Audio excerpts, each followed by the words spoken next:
Okay, here's a problem we had on one of the assignments that I think is a very good problem for being successful in college algebra. We want to solve this equation, and we notice that it's the difference of two cubes, so we're going to factor it because we already have it in standard form here. So I need to factor the left side of this. So the difference of two cubes here factors into 2t minus 3 times this expression.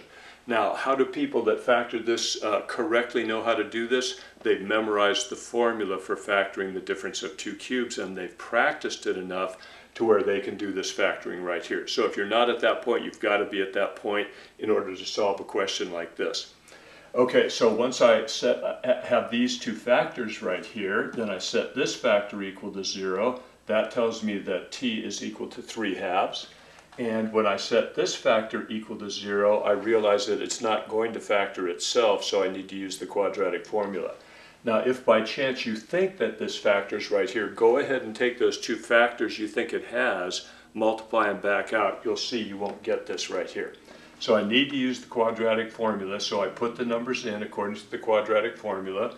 I simplify, and look, this comes out to be a negative number under the radical, so I take the I outside. 108 is 36 times 3, so that 6 comes out. So I have 6i square root 3. Now I notice I have a factor of 2 common to the numerator and denominator, so I factor it out, reduce to lowest terms. So a really good problem right here, because you have to do this kind of factoring. One of the factors leads directly to a solution. The other one you need to use the quadratic formula, and this is a good problem to practice the quadratic formula with, because it has not only a complex number right here, but we have to simplify that radical, and then we have a 2 common to the numerator and denominator. Now, I saw one interesting solution to this on one of the students' match problem worksheets that they sent in. That person, it looks like, didn't know how to factor this. They knew the first factor was 2t minus 3, but they didn't know what the second factor was. So they were thinking like this: okay, I'm going to solve this equation right here. It looks like the difference of two cubes. I know that first factor is going to be 2t minus 3, but I can't remember how to get the second factor. But this person knows that if they take this, divide it into this, they'll get this factor right here. So they do long division with 2t minus 3 into 4t cubed minus 27, and they put in the two placeholders there for the terms that are missing with long division.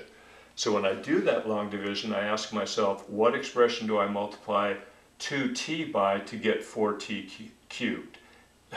To get 8t cubed, and the answer is 4t squared. I multiply that out, 8t cubed. 4t squared times negative 3, negative 12t squared.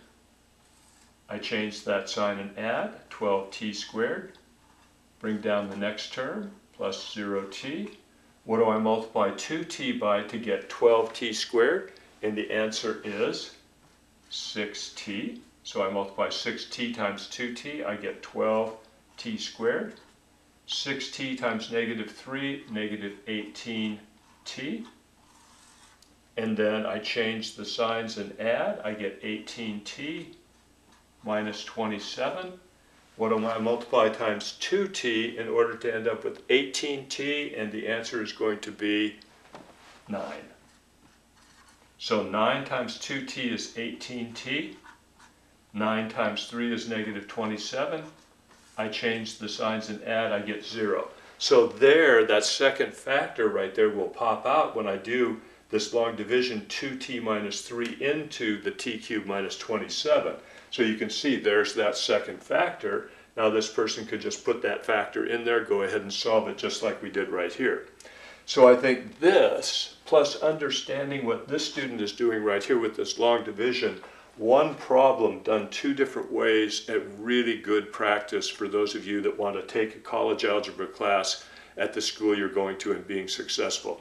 So spend as much time as you need to understand everything that you see right here. It will really help you out in college algebra.